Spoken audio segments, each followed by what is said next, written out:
Hey guys, Brother D, listen, at first glance, I was like, man, Caitlin Clark absolutely scorched the New York Liberty when she first came back. And until I watched the entire game, Sabrina Ionescu of the Liberty had my same sentiments. Listen to this. I think we just gave her too many easy ones. Obviously, she has great range and her ability to get her shot off. Gave her too many easy ones. Gave her too many easy ones. Gave her too many easy ones. Yes, they gave her too many easy ones. We're going to go over each shot that she made from the three-point range. Something's fishy, but let's look. Caitlin totally took over. 1 from 33 feet. Number one, they let her dribble all the way up the court uncontested. And look, there's absolutely 10 feet of space between the two of them. That's poor defense. All right, shot number two. That one from 27, although it felt like... that was like 30 as well. What? 31 there again. Shot number two. There's 6 feet of space between them. They fought around the pick, but still, they let her be wide open. Why is she so far away from her? Bad defense. All right, shot number three. Let's go. Caitlin had 9 points in that 38-second span. Second quarter, that's a little bit more like it. Okay, here we are, shot number three, and look, she dribbled down court, penetrated all the way up. There was no one on her from the three-point line. She went all the way into the lane and came all the way back out. They kicked the ball back out to her, and she shoots the shot. And when she shoots the shot, there's at least 6 to 8 feet between her and the defender. Please tell me what's going on in New York. That is crazy. Closer to the bucket, but it's still money. And then, with Stewie, the defender... Yeah, here's number 4 with Stewie, the classic one. Why is Stewie so far away from her, and why is she standing flat-footed? This makes no sense. They gave her way too much room. Why would you give a shooter that much room? All right, let's go on.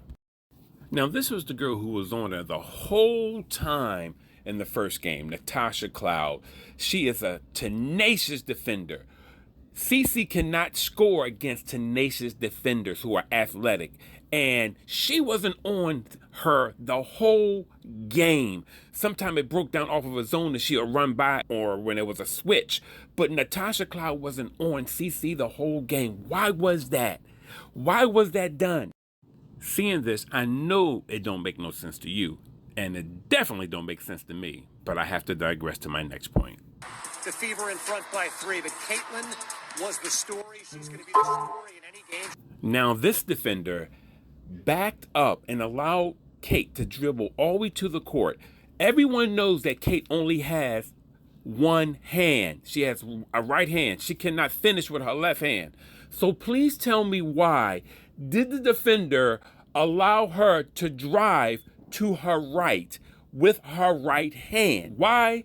Because they are allowing her to score. Trust me when I tell you, they are allowing her to get to her points. Nowhere in the world someone with feet that slow is going to beat these defenders who's already standing in place, as if they don't know how to play defense. This is New York. All right, next point. I think we just gave her too many easy ones. Obviously, she has great range and her ability to get her shot off. Look at Stewie. Caitlin's laughing, buddy, laughing up the court with her. Look at her demeanor. Sabrina's pissed off, but not Stewie. What's going on in New York? After 19 days away with the quad injury, she answered them in the first half. The Indiana Fever looking once again like a team that can contend for a championship, scoring 102 points against a very, very good New York Liberty team.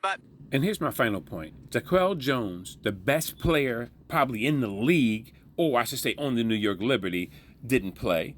And the best defender of all guards in the league, here she is, Natasha Cloud. She was not assigned to stick Caitlin Clark. The woman who stripped her, go figure. So you tell me what is going on in New York.